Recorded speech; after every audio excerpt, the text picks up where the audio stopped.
Hey, this is Thomas from Oleander, and if you're not in the now, you're in the nothing. With me on the phone today, the lead singer for Oleander, Thomas Flowers. How you doing today, man? I am doing well, thank you, sir. And so you guys have a brand new album coming out. It's the first one in quite a while from you guys. It's called Something Beautiful. It comes out on April 16th. And you guys actually took a few years off. You guys took some time off, and coming back in, what was the catalyst to come back in and write a new Oleander album? You know, it had been so long that we were looking forward to doing something again. You know, you take a little bit of time off, and absence makes the heart grow fonder. It really does.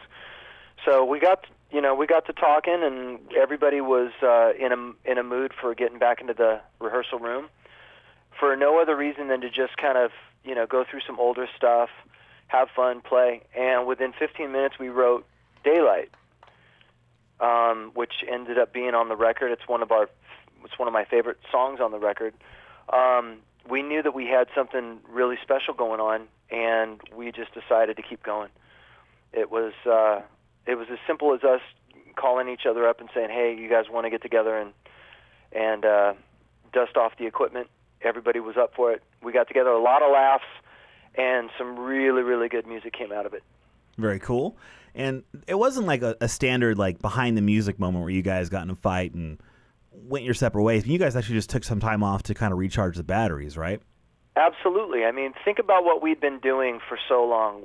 We were constantly gone, constantly on the road, either writing, recording, or touring in support of an album. We had sacrificed about 10 years of our home life for the career.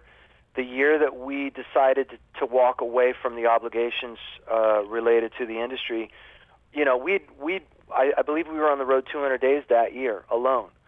So it was just time. We wanted to go home. We wanted to take a break. We wanted to recharge the batteries. Once we got home, we realized what we'd been missing for so long. We enjoyed being home, and we realized that there was really no rush to go back. There was no rush to get back to what we'd been doing. So we decided to enjoy ourselves for a little bit, and it ended up being about a 5-year break. And when you come back after 5 years, the instruments are still there, you're still friends, you still get along, and you're swapping stories. Is it easy that way to just go back right into writing songs, or is there kind of just a little bit of a you want to revisit the old stuff because it's been so long? Like, which way did it go when you guys first got back together? We warmed up with a couple of older tracks. I think we went in and knocked out Are You There real quick, and then, it's just one of those things where we're musicians and we're a band, and when we get in a room, we like to be creative. While we love the stuff that we wrote in the past, I think we're always interested in trying out little ideas that that we've been working on our own in rehearsal absence. So anyway, we got in the room and everybody had some ideas, and we just decided let's try these out. And Daylight ended up being the first thing that we wrote. The hair on my arm stood up. We all looked at each other. We knew that we had something very special going on, and we decided that we were going to commit to working on a new record. It was really that simple.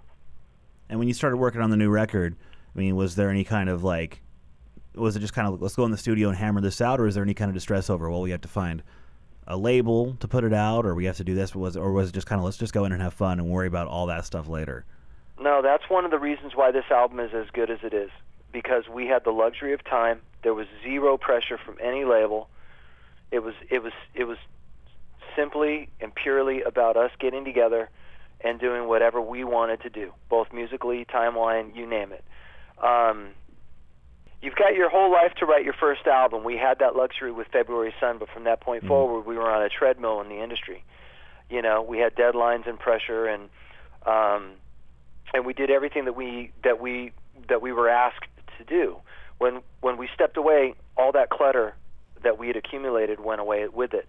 Coming back now, we felt, drawn together to the things that we loved about, writing music in the first place. It was just purely about getting together, having fun, writing music, And once we felt that the record was finished, because we did it over about a year and a half, we delivered it to our management, and we told them of our intentions to get back in the game. We wanted to put this album out, and we wanted to storm back into the industry.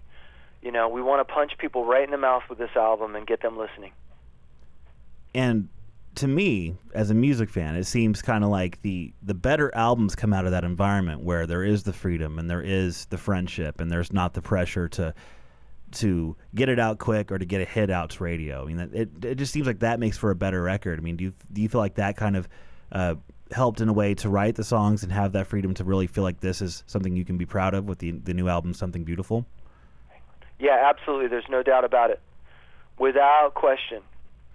You know, we got, like I said, we had an opportunity to just get together and we had an opportunity to just get together and write without any outside influence or any outside pressure, and that's how it was. With that in mind, I mean, like, was it just you just kept writing and writing and writing until you felt the album was done, or did you just kind of record as much as you wanted to and then kind of feel like, okay, well, these pieces of the puzzle go together here and make a good, concise, an idea of what we were working on? Yeah, we wrote it in bits and pieces. We took it one song at a time. We didn't stop. Writing until we felt that the whole record was finished. I mean, originally we had 12 songs. We recorded 12 songs, and we decided to put 11 on the album, hold one back for B-sides. Right. Man, we just had a lot of fun with this. As far as recording the record, writing, were you guys doing any shows in between that, or was it just were you just focused on writing quality songs, recording a quality record? A couple of here and there. I mean, we've always been looking forward to getting back on the stage. You know, we did do a few shows, just a few. We did a couple in Sacramento, and then we did a couple of shows outside of Sacramento. And with the album out of the way, that really opens it up for you guys to pack up the gear, take it out of the studio, take it out of the rehearsal space, and go out on the highway. What are the immediate plans right now as far as going out on the road and hitting the stages again across the country? Well, we're 1 week away from going to Texas right now. We're going to go play some shows with Bush. We're going to go play some shows with Shinedown, Papa Roach at some radio festivals. Mm-hmm. We've got a couple of headlining gigs. So we're going to be in Texas for about 10 days. We're going to be traveling for about 10 days through there. Then we get back. We're going to do a headlining show in Sacramento. Then we're going to do a show at Rock on the Range in Columbus, Ohio, at the end of May. Listen, after that, we're going to be touring extensively. Just hitting the road until the wheels fall off, pretty much, huh? Yeah. Well, the difference between now and then is that we're going to tour a little bit more. We're going to tour a little bit more responsibly. One of the things that occurred in the past is we would just go, and it's expensive to tour. Mm-hmm. With this album cycle, we are going to tour when it makes sense financially. One question I have to ask as far as the touring responsibly, how much of that is determined by the family life and things you guys want to do at home that don't involve being on the road and don't involve playing music? Well, that absolutely plays a part. I've got 2 children. I've got a wife. We've all got stable home lives that we love very much the way that they are. That being said, man, you know, we're going to be very busy this year.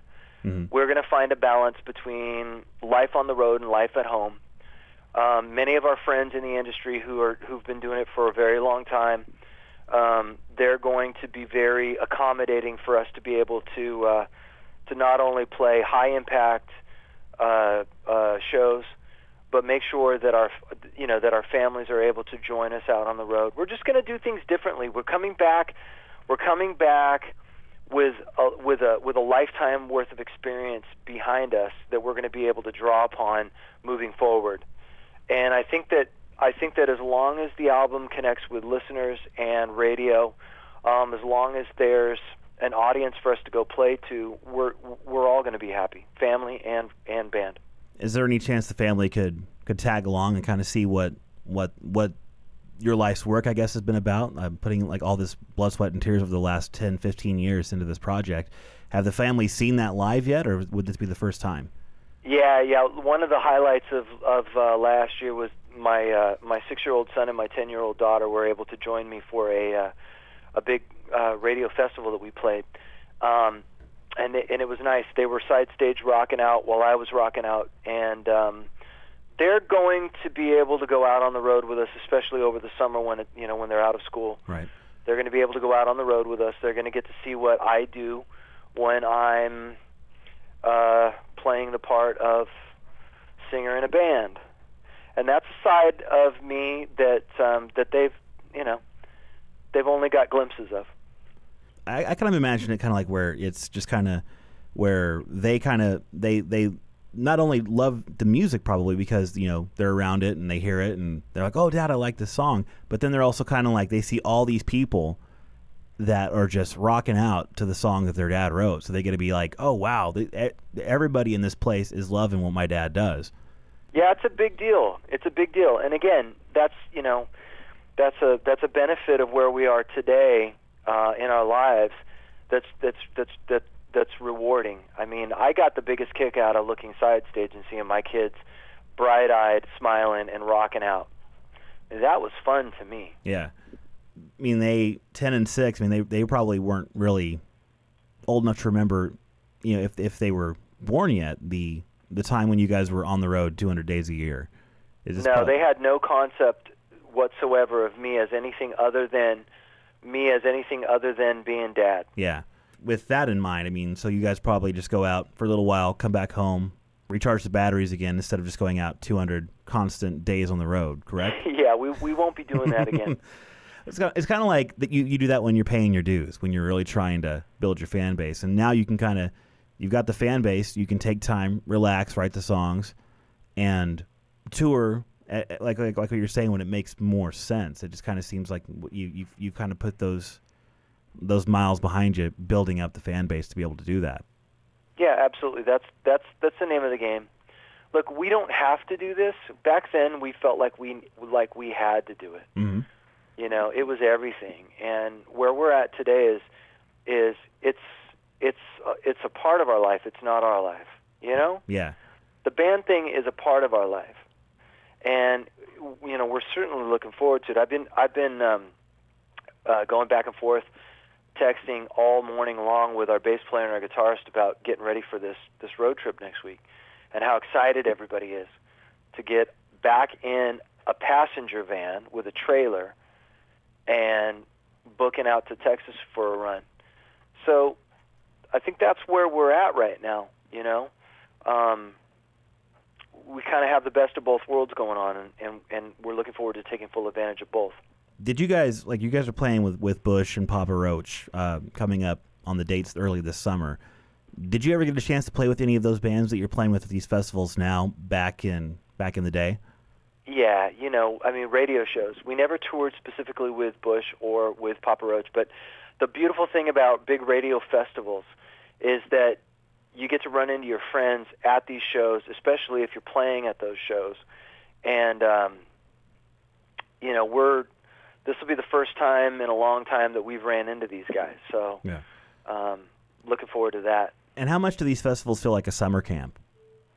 Oh man, it's kind of like it's kind of like Musicians Summer Camp 101. Everybody comes from all over the world, or all over the world wherever they've been touring to play the bigger summer festivals. So we kind of sit around and we compare notes. We compare family photos and just really kind of take advantage of that day to get back to connecting with our friends. And you guys have really, since 97, 99, you guys had releases out both years. We're talking like back in the days when the internet didn't play as much as a part in releasing a record. How are you guys tackling the internet aspect of releasing the album as far as like social media or like putting your videos on YouTube? Like, how are you guys tackling that? Let's just say this. I wish we had it back in the day. We would have sold more records if Right. we'd have had that social interaction via Facebook, Twitter, YouTube, Vivo, you name it. We walk back into the industry feeling as though we've got a better opportunity now to immediately connect with fans on a much broader spectrum than the old days. The old days, social media was touring. Yeah. You toured, you played, and you engaged with as many individuals as you could meet before or after a show. Unfortunately, 35 to 40 minutes, 2 days, a week later, they're thinking about the next band that's coming through town and not thinking about you. Right. Now with social media, we have an opportunity to make fans, make friends, and stay in touch with those people and keep them in the now, if you will. Yeah. And the beautiful thing about the social media stuff and the way the web has just grown as far as music goes, if there's a band I haven't heard anything about in a couple of years, I just Google it, and then I can get on their Twitter and see instantly what they're doing. I can see what their Facebook's going on, and I can watch new videos on YouTube. And then also if I talk about a band on my Twitter account, the band can see that and go, hey, by the way, follow us on our Twitter account. We're right here. And it works both ways, where the fans can seek out the bands, and the bands can really seek out the fans that are talking about them, too. Exactly. There's no doubt. We love it. We absolutely love it. I think coming back after such a long break, I think social media is a saving grace for bands like ours. And it really makes it to where, you can spend the time, relax, writing the songs that you want to write, and then you can go out and promote it yourself using those tools, and not have to really kind of be like, okay, where are we going to flyer at? Because you can just flyer all over Facebook. All of your Facebook, your Twitter, your Vivo, your YouTube, and even the links to the Amazon and iTunes downloads are on your website, oleander.net. They're right at the top right-hand side. Yeah, that's correct. And you guys also have tour dates listed there, and I also see you can stream some stuff through SoundCloud there as well. The new stuff's up there. Yes. And do you guys have personal Twitter accounts? Do you have your own Twitter account that you use to interact with fans, or do you just use the band account? No, we just use the band one for now. We're thinking about individual ones, but for now, trust me, it's time-consuming enough staying on top of things with just regular band ones. Now, the album comes out, right now we're talking, it comes out in 5 days. Yeah. After the album comes... April 16th. April 16th is the release date. In stores everywhere, correct? Well, there will be physical property. I'm not sure what the outlets are. We're talking about Best Buy possibly, but there. Listen, if fans want to purchase physical property, go through Oleander.net. In fact, go through Oleander.net for both digital and physical. Purchasing physical property from this band will help us more than going through iTunes. Yeah, and it keeps you guys making music and keeps you able to go on the road. Yeah. And the store links are just right there on the page. That's right. You can also pre-order it up until the 16th too. The pre-order That's link correct. is And right you there. You can get the single immediately. Yeah, I was actually rocking it this morning, and I just put it on. I put it on when I was kind of just getting, I was at the house just kind of hanging out, and put it on, and surprisingly, and this has been the case with a lot of records. A lot of records I'm listening to now, it seems like a lot of bands are really putting out records that, and for in a long time it hasn't been this way. But I'm not wanting to skip tracks. I'm wanting to actually go back and replay a track and hear it again. And well, as a band, the number one thing that we're looking for when we're coming up with a CD is if we, when listening back, hit the fast forward button. And with this one, we didn't do that. With this one, I've listened to it at least 50 times, maybe 100 times, and I keep wanting to listen to it again. I don't hit the fast forward button. There's not a song on the record that I cringe or I go, it's okay. This album is my favorite album that we've written. How much of that is from the fact that you guys were able to go in with no outside influence? People aren't tapping you on the shoulder saying you should do this or do that. How much of that reflects on what you think of the album? Absolutely, 100%. It's the reason. Once the album comes out, buy it from oleander.net. Order it directly from you guys. And as far as the plans for the rest of the year, there is the plans to kind of go out on the road whenever it's feasible, right? Yeah, we're gonna be very busy. Our management is lining up tours and tour opportunities that will keep us very busy. We're going to be crisscrossing the country. We're also going to be going to Europe, I'm sure, at some point, probably Japan and Australia. But it's all dependent upon how well the album is received at radio. Mm-hmm.